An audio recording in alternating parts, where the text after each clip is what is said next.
કારણ કે તેને સંતાન ન હતું. તેણીએ પ્રાર્થના કરી અને ઈશ્વરે તેને એક પુત્ર શમૂએલ આપ્યો.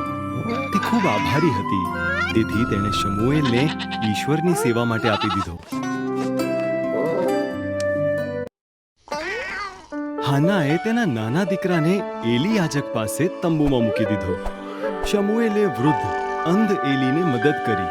તે પણ તંબુમાં સૂતો હતો, જ્યારે એલી નજીકના ઓરડામાં સૂતો હતો.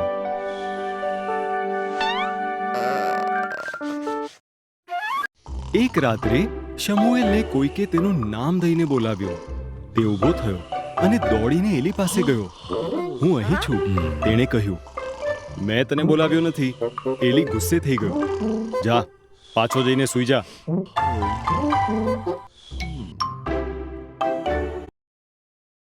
શમૂએલ પાછો પલંગ પર બેસી ગયો. તેણે ફરીથી તેનું નામ સાંભળ્યું. શમૂએલ પાછો એલી પાસે ગયો. હું અહીં છું, તેણે કહ્યું. મેં તને બોલાવ્યો નથી.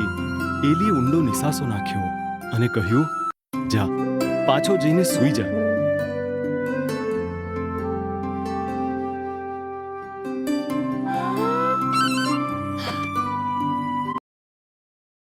શમૂએલે ત્રીજી વાર અવાજ સાંભળ્યો.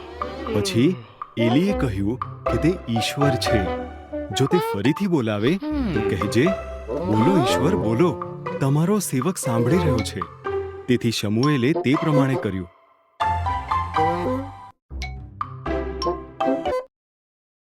શમૂએલ, દેવે કહ્યું, શું તું મારો પ્રબોધક બનીશ અને મારા શબ્દો વિશ્વાસપૂર્વક મારા લોકો સુધી પહોંચાડીશ?